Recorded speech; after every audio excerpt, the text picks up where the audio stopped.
Pay close attention to what Papaji has to say. Vaheguru Ji Ka Khalsa, Vaheguru Ji Ki Fateh.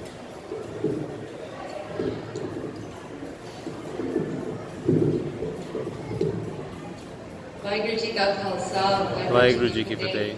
My dad has written down a few words which he would like me to read out to you today.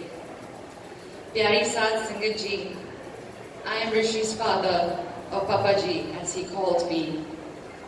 Today, I would like to speak to you about Rishi's life and the impact he had on everyone he crossed paths with and the void he has now left us with.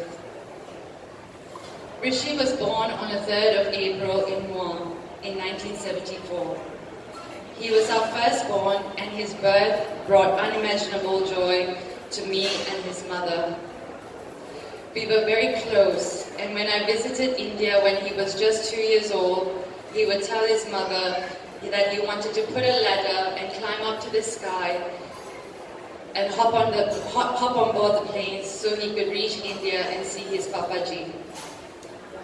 For as long as I can remember, I have been referred to not by my name, but as Rishi's dad.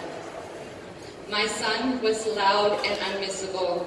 He was charismatic and lovable. Everybody had to take notice of him when he walked into any room. Rishi started his primary education in Muar in 1980. He was a natural speaker at a young age, that so much so he even spoke better English than some of his teachers. He went on to complete his secondary education in Muar and then started reading law in KL. A year later he came to me and said, Papaji, this is not me. I love music and that's what I'm passionate about. It was then that he started his career as a radio presenter in Radio 4, now known as Tracks FM. His first show was what he often referred to as the graveyard shift, entertaining a handful but loyal listeners at 2 a.m. His fan base grew, and it wasn't long before all of his bosses took notice of him and gave him the opportunity to be on the morning show, which would then catapult him into a raving success and make him known as the Flying Singh. He picked that name for himself because he thought, if I'm going to be on air, then I must be the Flying Singh. His morning show, the Big Bad Breakfast Show, was a raving success. He and his partner had so many firsts for Malaysian radio. They delivered a baby on air, paved the way for prank calls on primetime radio, raised Schumacher on the Sabang F1 track. On stage as the MC, Rishi sang with Udit Narayan and joked with Dr. Mahathir. He was naturally charismatic and was born to steal the show wherever he went. In the year 2000, he got married in Patiala and later decided that he and his wife would move back there to work in a sports program for children. Soon after, they were blessed with their daughter, Saraswati Kaur Randawa, our first grandchild. I still remember the day we held her in our arms for the first time. Rishi, being Rishi, had decided that we needed to see our granddaughter without any delay. So he and Navdeep brought her over to Malaysia when she was just a few weeks old, just to surprise us. Tears rolled down my cheeks when I saw him get out of the car in our house, cradling this tiny baby with a big beaming smile across his face. You didn't think I was going to deprive you of meeting your first grandchild for long, did you? He said. He knew exactly how to melt our hearts. Years later, he would become a single parent, telling Saraswati to call him Pitama because he was both Mataji and Pitaji to her. Rishi took her everywhere, and they were an inseparable pair. He would commute to Muar sometimes on a daily basis just so he could spend as much time as he could with his baby Saraswati, as he called her.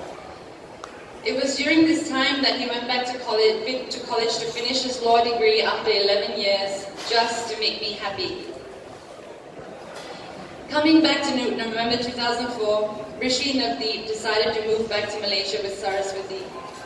In a matter of weeks, an earthquake caused the infamous tsunami to devastate certain regions in Thailand, Indonesia and Sri Lanka.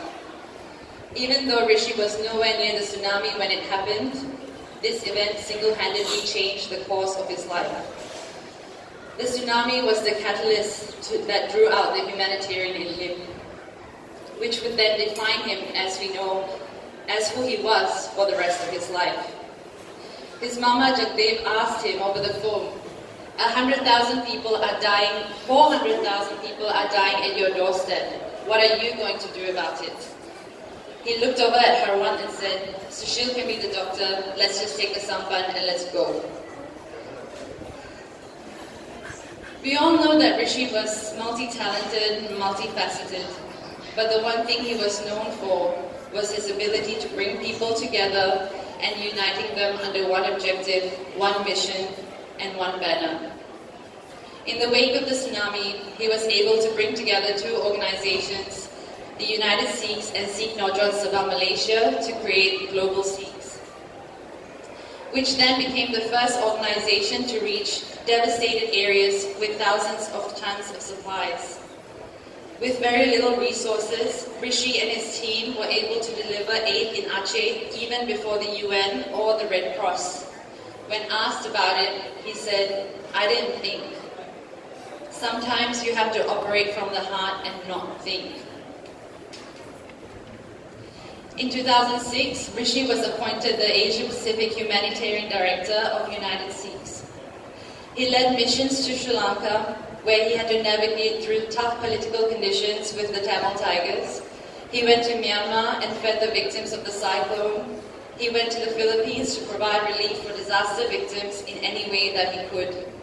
He risked his life so many times just so he could provide some kindness and love to the people whose lives had been devastated by war or natural disaster. He was invited to speak at the World Bank on how faith-based organizations can end extreme poverty. He was the first ever Sikh speaker to address the World Bank Conference on Religion and Sustainable Development. No Sikh had been invited prior to this. Having said that, Rishi never differentiated between race or religion. He fought so hard for the Orang Asli people and ensured that they weren't overlooked when the Kelantan floods hit. With his trusted partner, Captain Bhagwan, they delivered food and supplies with a helicopter they called Barge of Humanity. Despite much opposition from the community, Rishi, Captain Bhagwan, and a very handful of supporters were steadfast with their aim to serve fellow Malaysians who were severely affected by this disaster. Rishi also went to Macedonia to care for the Syrian refugees who were fleeing war in their home country. Whilst receiving refugees in Macedonia, he sent us a message saying, Papaji, we're just trying to keep them warm and feed them warm meals. We tried to put boots on a baby to keep her warm, but we couldn't get her feet in. Her feet have been frozen stiff from traveling thousands of miles in the harsh winter with no shoes on. My son always operated from the heart and hardly ever from the mind. Only recently we found out that he actually wanted to go to Syria until his brother-in-law stopped him and said, Rishi, you will most certainly die, and Sushil, please stop your brother. In 2016, he was recognized for his efforts and was awarded the Star Golden Hearts Award. For those who knew him, knew that he had the biggest heart of gold. He set up Malaysia Food Bank because he thought the world needed to be prepared for when another disaster struck. He felt that waiting to collect supplies after a disaster struck was just not good enough. We need to do more, he would always say. So he started walking. He walked to raise awareness. He walked to collect funds. And he walked, oftentimes with blisters on his feet and with only a handful of people behind him. Because he believed so passionately that the world needed to wake up and do so much more for the needy and the underprivileged. He walked from Perlis to Malacca, he walked in Australia, and he was getting ready to walk in Thailand. The Goodwill Walk was set up for the single aim that the good will walk in the name of humanity and in the name of serving the needy. As Rishi once said, you never know when you will get the opportunities to serve or when God will come to you in whichever form asking you for help. Many people recall seeing Rishi outside at the Malacca Bursi, standing in the sweltering heat with a tin in his hand, begging for money. When Rishi believed in a cause, he went all out for it. Even though Rishi is no longer with us, I pray that you will continue his legacy and walk in his shoes by lending your support where you can for the Malaysia Food Bank and the Goodwill Walk. In 2016, Rishi married his wife, Amritwant Kaur, and became Papaji to both Ishveer and Palvin, who he loved dearly. He has also worked on a film which is due to be released soon, so please do look out for it. I had cleared some land for him to start his organic farm. It was in its planning stages when he decided to travel to India to seek the blessing of Papaji in Patiala before he could embark on his next chapter. He said to me, "Papaji, you have my word. When I come back from India, you will have my 100 dedication, and from now on, I will only serve you." That will be the last message I received from my son. Little did we know that God had alternative plans for his beautiful soul. On November 25th, when he left the ashram to grab a meal, he would meet with the accident that claimed his life and one that has changed ours forever. My family and I would like to thank everyone from the bottom of our hearts. Thank those who have assisted us and those who have given us immense love and support in this period of grief. To those who are here and to those who are not, thank you for your calls and for your messages. Knowing how Rishi touched all of you has given us some relief in this time of unimaginable pain. Most importantly, to those who supported Rishi and stood by him unconditionally in the face of untruths and criticism, we thank you. Thank you for making it easier for him to serve, and thank you for allowing him to shine and to do what he does best. To those who helped him help others, he was always very grateful. And to those who may have made it difficult for him, he always forgave and prayed for all. He would always say, "In this world, we all have a role to play. Good or bad, we are all one." Rishi, I know you loved me a lot, and you were so concerned when I was diagnosed with a critical illness earlier this year. You would travel all the way to India and stand in line for hours just so you could source some Ayurvedic medicine you believed would help me. You would say, "Papaji, please look after your health. We need you here." But son, you were supposed to do my final rites and not the other way around. Rishi, my son, we are truly going to miss you. Your video clips, your infectious laughter, your voice notes, your big vibrant smile, your funny jokes and your not so funny jokes, and your beautiful voice.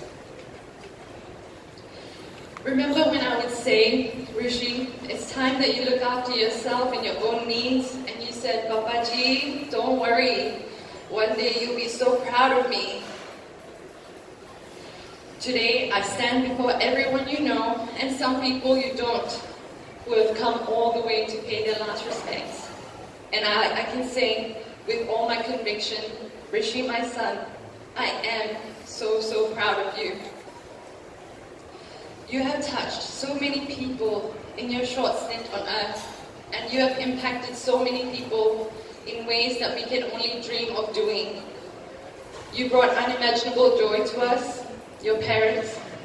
You have been a loving big brother to your brothers and sisters, a wonderful husband to Malki, and an amazing father to Saraswati. Thank you for choosing us as your parents. We love you so much, and we know you are now at peace with Vaheguru. Thank you. Vaheguru Ji Ka Khalsa, Vaheguru Ji Ki Fateh.